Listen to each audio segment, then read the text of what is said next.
all my life, staring out a window. I'm immensely elated today. Well, yesterday is the day it officially happened. This almost didn't happen. Yeah, imagine that. And I'm sorry to everybody out there who did not get Rapunzel. She was quite an event. It was a hornet's nest. You know, all these people who were upset that she isn't like the most regal royal purple. And I gotta tell you, this fuchsia is absolutely amazing. It's tremendous. There are purple tones in it, whether you want to see it or not. They knew what they were doing. Like, that's why they gave it this pink ribbon, this purple ribbon up here. Like, it's definitely purple, unmistakably purple. They have purple detailing around the box or on the plastic insert. I love this doll. I'm in love with it. So they knew what they were doing, but they did give reference to the purple. But overall, we're gonna look at these different face sculpts and go over Rapunzel and also the event that it was to obtain her, because it was quite an event. So on this special occasion, I did wear my purple corseted top in honor of Rapunzel. So there's your purple fix for you. You know, enjoy. But when I did drive to San Antonio to pick up Rapunzel. Me and my partner live in Austin and Manor, and so he wanted to, Raymond actually, you might have seen on our Dollphiliacs Instagram account that he made a post trying to get a Rapunzel for himself because he didn't want to drive out and do all that jazz. So he tried to get on right at 9 a.m. Central Standard Time, which is when she was released, and not even 15 minutes in, when he was finally let out of the virtual waiting room to get her and add her to bag, you know, it says, "You have great taste just like everybody else." She's gone. So she sold out very fastly, similar to, I guess, some of the more popular Villains of the Masquerade series. I'm immensely elated, as I've already stated. And I just couldn't do without getting these classic dolls while I was at the Disney store. But let me talk a little bit about the process. So it was an hour and a half drive to San Antonio, and I got to the mall where the Disney store was located probably about 8:13 a.m. You know, everybody was able to get a doll. There was at least 14 people in total by the time everyone had showed up. But right around, you know, the store manager came out. I think she was a store manager. She was absolutely lovely. But she gave everybody a ticket to get a doll, and there was enough for everyone. And so right when they opened, we went in, and I just got her immediately, went through with that purchase, just get it over with. And then I went ahead and searched the rest of the store for other things that I wanted. And something that I noticed was that they have these two classic Rapunzel dolls, and they do have different packaging and everything, but that's not what I had noticed. What I immediately noticed was the difference in face molds. So this Rapunzel here must be newer, the one with the pendant. I think all the classic dolls are coming with these accessory pendants at the moment, but she has a face that's very reminiscent to the new 17-inch limited edition doll. This is very much a valiant effort in recreating Rapunzel's face. I think it is the best yet. And you know what? I have been very critical of the former face mold, and seeing it, I do see the difference. But I'm going to say I love it. I think she's gorgeous. Her eyes are a little big in this one, or a little wide, showing the entire pupil. But I think her hair is gorgeous. I got this one specifically because it has this very exaggerated bang going up with the gel. Not all of them had that. That was definitely unique to this specific one. So that's something also to consider when you're getting these classic dolls. My intention is to go ahead and redo these dresses, take them apart, deconstruct them, and then add them and make my own very elegant, exaggerated, over-the-top, dramatic Rapunzel dress for these classic dolls. But let's go ahead and look at the prime beauty, the elegant, the exquisite, the refined and sophisticated regal Rapunzel. All right, so let's start with the aesthetics of the box. It's this beautiful lavender lilac mixed with primrose, because it really hints at both purple and pink tones. I think they knew that they were going to be controversial with choosing all these tones that are more on the pink side. So I do believe that they went kind of above and beyond in just making sure that there are those elements of purple to give you that wink that, okay, we know what's up. We know that y'all wanted her to be purple, but we think that this, just take it in, absorb it, because it is gorgeous. And on the box, we have all around the edge these beautiful flower features. They have some are more like reddish pink, magenta, and then others are this dreamsicle kind of orange color with all these little swirly embellishments. And we'll go ahead and bring it to the side. But yeah, you can kind of see that dreamsicle tangerine color in the orange, and then just these beautiful embellishments. And then they work in conjunction with the purple detailing and outlining of flowers and kind of floral imagery on the plastic covering and protection sleeve. And that really just sets the mood and tone for the doll itself. It's a beautiful presentation with Rapunzel. But let's go ahead and take a look at the back. Gorgeous, beautiful purple ribbon. And yeah. So yeah, again, this release is commemorating the 10th anniversary of Tangled. A beautiful movie. I've watched it incessantly this last week, anticipating the release.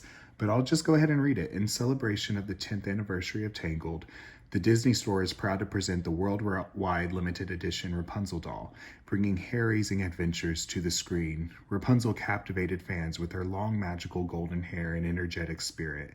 Rapunzel is a unique heroine, and her free spirit, courage, and ability to light up the world around her are captured in this beautifully crafted doll.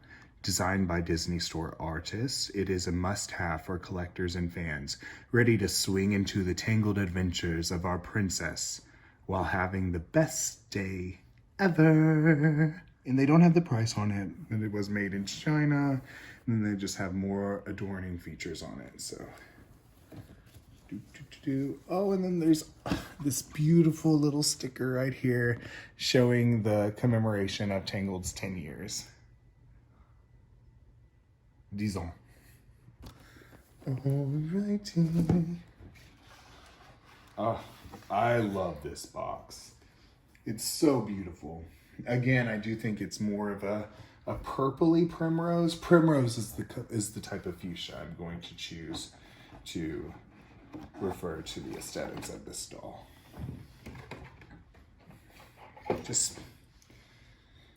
And I'm gonna pull her. Oh, this is the first time I've done this too, so I'm very excited. Oh, wow. She looks incredible. Pull out the certificate of authenticity. Wow. Okay. Here's the certificate again, that lilac-y primrose color with more of the embellishments that are on the box. And I got 2,421 out of 5,500. So not too bad. Right under the halfway mark of the limited edition release. And again, like I said, she sold out so fast online, but I'm so thankful and appreciative that I was able to get one. And I was not one of the persnickety customers. I get it, like some of them might not be perfect, but I just took her. Like I wasn't overly persnickety about anything and didn't ask to see a whole bunch of them before I settled on one. And I think the main thing that I've noticed from the get-go is how beautifully crafted her hair is. You can see that it's not overly gelled, but it is gelled, because there's just no way that they could have gotten all of these gorgeous details without gelling it. And because if you want, well, here, I want to go ahead and show this. But just like looking at the way that the hair flows past her ear and down across the side of her neck for the swoop effect on the braid, it gives me life. It's everything. It really is. Like, I'm truly not trying to be dramatic, but you can just see the movement of the hair. And then it cascades over her shoulder with all these beautifully made flowers adorning with different textures, mind you, too. These purple ones have more of a silk satin look to them, and then the pink and white ones have more of a classic silk flower. But the hair goes all the way down, and then when you're coming near the end where it's loose, there is this twist. So a golden twist coming through. And they didn't do the tinsel, which is okay. I love it without the tinsel. I think it looks a lot more sophisticated, but I wouldn't have minded if they did it. But yeah, the background is the lanterns. And that's one thing that is very special and unique about this doll. The lanterns are just surrounding her. It gives a very blissful atmosphere. And the expression on her face is so sweet. Like, you can definitely envision her looking up at these lanterns that are surrounding her and being very blissful and knowing that she made it here. She is seeing the light. And the way that they capture that expression and the sweetness is mirrored as well, or compounded by the fact that they got her face mold so accurate. They not only got the roundness of her face for the Pixar and the large, beautiful eyes, but they got the refined point that comes with the chin. That's what they've been missing. They've been giving her too large of a jaw in the previous molds, and this one is just perfect. Her green eyes are amazing. There's a lot of depth given with the catch lights that they did. There's 3 actually. You can see a larger one right in the middle, and then one right at the edge where the pupil meets the iris. And I think what that adds to is just the fact that she's staring at all of these lanterns surrounding her. That's at least what I read from it. And then it's even the lanterns and the shape of what's in the background is kind of mirrored in her freckles. And those are the little details that stand out to me. It's something that I noticed from the get-go, and I don't know if everybody else does, but those details are what pull it all together. They make it cohesive. Also, her makeup is not overly dramatic. Of course, her eyelashes are. They're very heavily mascara. I mean, there's not mascara on them, but if they were real, there would be. And they also have this Yzma-like one right at the end, but they gave this very light, metallic, silvery primrose eyeshadow. And because it's not overly done, it just really, I don't know, it's just completely sweet. And the expression on her eyebrows is amazing too, because it's like she's lifting them up to get a better, view of some of the lanterns that are very high up in the sky. But it adds all over to that blissful expression, and it just makes me happy. It makes me happy that I have her, makes me happy to put her on display and show people. She's just a very special, special doll, and I'm so glad that they were able to not only do a good face mold, but nail it.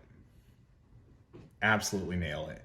And another thing, moving on from this amazing face, I could go on about the eyebrows and how textured they look with the striations of the hairs and the beautiful primrose of the lips. They got everything right.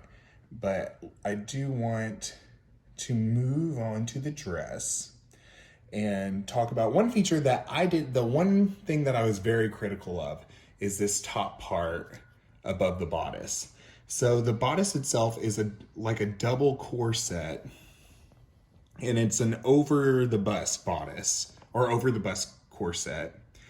And in the pictures, this top part with the twist in the middle, it looked droopy and it just didn't look aesthetically pleasing. However, in this shot on the camera and even in person, it looks completely different. It looks structured and it feels very nice.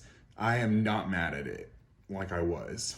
And then this sleeve, I was wanting her to have more of the puff sleeve, you know, the pained purple lilac puff sleeve that she does in the classic dress.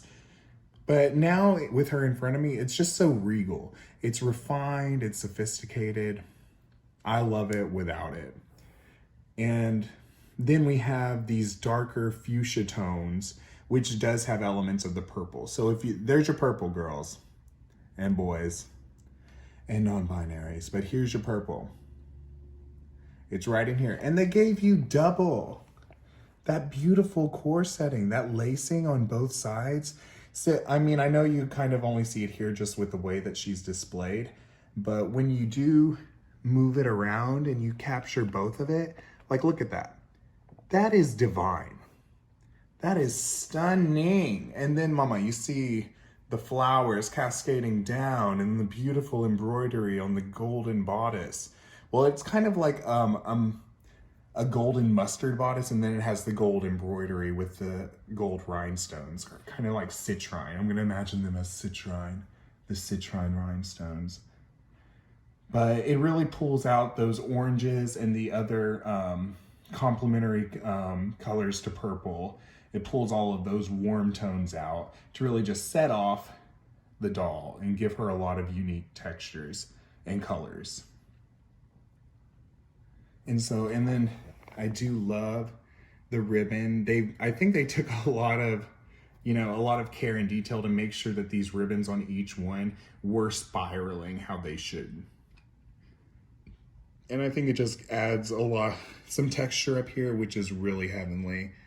And then again, we have some cape-like sleeves coming off of her and also in this lighter colored primrose chiffon that matches the sleeve, and then this darker fuchsia chiffon that matches more the color of the ribbon and the underdress. But it's just gorgeous, gorgeous, gorgeous. I know that if she was deboxed and having these flow out aside her is just going to really that's what's going to add drama when if you debox her and don't have this beautiful lantern background making her pop. So let's look at the beautiful dress. So again, they have this dark fuchsia. It feels like a taffeta satin because it has like a satin look to it, but it's pretty stiff, which is awesome because I don't want it to get wrinkled or anything. I want it to retain this almost metallic like sheen that it has.